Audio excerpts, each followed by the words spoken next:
effectivement, oui, la force de ce film, c'est il est subtil. Il donne des clés. C'est pour ça que je dis que c'est un film d'utilité publique. Je crois que le film va parler à beaucoup de monde. Mais pour les jeunes, je pense qu'il peut aider à ne pas se taire. We love cinema.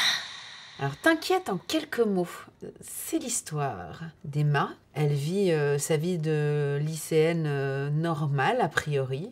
Elle est belle, elle est fraîche, elle est intelligente, elle a tout pour plaire. Et elle est très aimée par ses parents aussi, c'est important de le dire. Et elle va être harcelée. Et ce harcèlement sera très subtil. Ce qui est très très beau dans le film, c'est que le harcèlement, justement, touche tout le monde.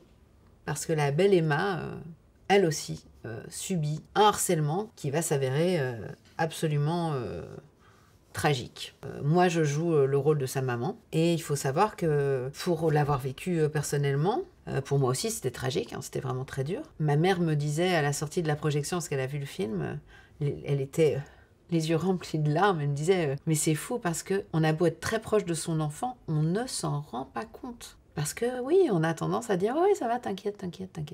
Ouais, et voilà, je joue cette maman très aimante et très, très proche de sa fille, mais qui ne va absolument pas se rendre compte de ce que vit Emma.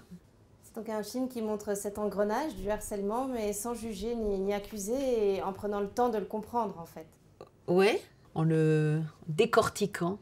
Certes, il n'accuse pas, cependant, le regard du spectateur. Le spectateur n'est pas idiot. Et la perversion, elle est quand même visible et reconnaissable. Peut-être que c'est moi, en tant qu'adolescente, qui ai été harcelée, qui ai reconnu le harceleur. Et ce qui a fait aussi que je suis vraiment allée vers ce projet, parce que ce sujet m'a littéralement bouleversée. C'est vrai que le film ne grossit pas le trait, on ne donne pas de leçons. Parce que le film reste très divertissant et très populaire. C'est très bizarre de dire ça sur un sujet aussi grave que le harcèlement. C'est un vrai film de cinéma avec de vraies images.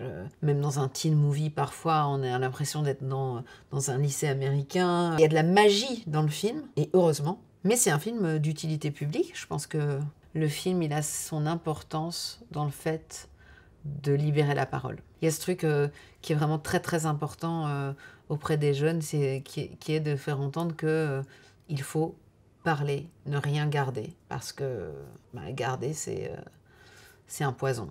Est-ce que vous pouvez nous parler de l'expérience sur le plateau, à la fois avec la réalisatrice Solange Sicurel, mais aussi avec vos camarades de jeu Stéphane De Groot, et puis surtout la jeune... Surtout Lana.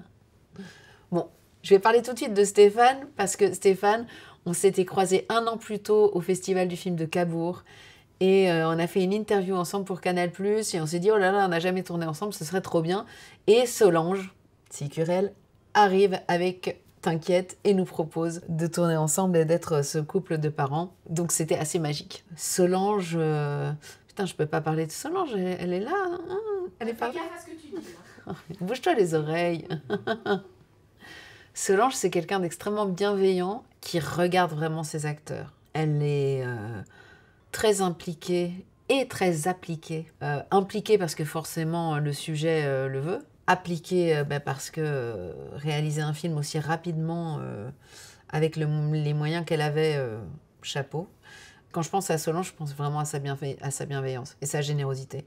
Elle a cette bienveillance avec ses acteurs tout en restant ferme par rapport à ce qu'elle souhaite. C'était un vrai capitaine de navire. Et puis Lana, donc je disais que son personnage, voilà, cette jeune fille, elle est tellement belle, tellement solaire. Enfin, vraiment, elle a tout pour elle. Et en général, les vampires s'attaquent à ce genre de personnage, hein, soit dit en passant. Mais Lana, elle est magnifique. Je ne sais pas si elle a conscience de à quel point elle est belle. Elle a cette photogénie. Elle est juste, elle est d'une émotion... En plus, je l'ai découverte ailleurs. Moi, j'ai eu la chance de travailler avec elle dans nos scènes toutes les deux. Mais je l'ai découverte avec ses copines au lycée. Et j'ai découvert aussi tous les autres comédiens autour. Parce qu'ils ne sont pas en reste. Hein. Vraiment, je trouve que les choix de Solange ont été très très justes.